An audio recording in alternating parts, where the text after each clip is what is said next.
হামের সংক্রমণে হাসপাতালগুলোতে বাড়ছে রোগীর চাপ, বাড়ছে মৃত্যুর মিছিল। গত ২৪ ঘন্টায় সিলেটে আরও ২ শিশুর মৃত্যু হয়েছে। এছাড়াও ঢাকায় ১ জন ও ময়মনসিংহে আরও ১ শিশুর মৃত্যু হয়েছে। পরিস্থিতি নিয়ন্ত্রণে হিমশিম খাচ্ছেন চিকিৎসকরা।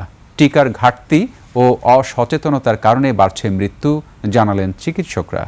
প্রতিনিধিদের তথ্য ভিডিওতে উপমা রায়ের রিপোর্ট। হাসপাতালের করিডোর জুড়ে অসহায় বাবা মায়ের হাহাকার। সিলেটে হামের উপসর্গ নিয়ে আরও ২ শিশুর মৃত্যু হয়েছে। বর্তমানে সিলেটের বিভিন্ন হাসপাতালে হামের উপসর্গ নিয়ে চিকিৎসাধীন আছেন ১৬০ জন রোগী। ময়মনসিংহে হামে আক্রান্ত আরও ১ শিশু মারা গেছে।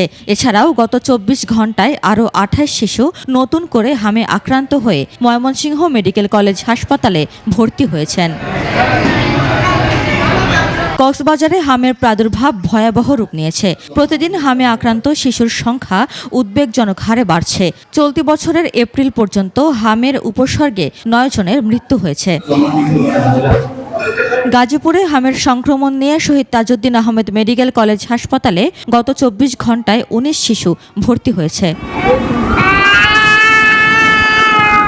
পাবনা জেনারেল হাসপাতালে কমছেই না হামে আক্রান্ত রোগীর সংখ্যা। গত ২৪ ঘন্টায় নতুন করে আরও ১৯ রোগী হাসপাতালে ভর্তি হয়েছেন।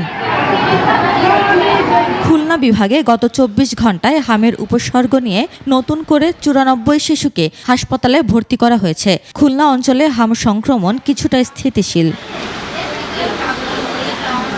কুষ্টিয়ায় গত ২৪ ঘন্টায় নতুন করে ২৮ শিশু হামের উপসর্গ নিয়ে হাসপাতালে ভর্তি হয়েছে। এই পর্যন্ত জেলায় ৭২০ শিশু হামে উপসর্গ নিয়ে ভর্তি হয়েছে এবং ৮ শিশুর মৃত্যু হয়েছে।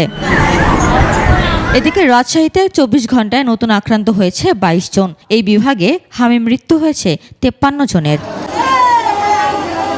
উপমা রায়, ডেস্ক রিপোর্ট, ২১ টেলিভিশন।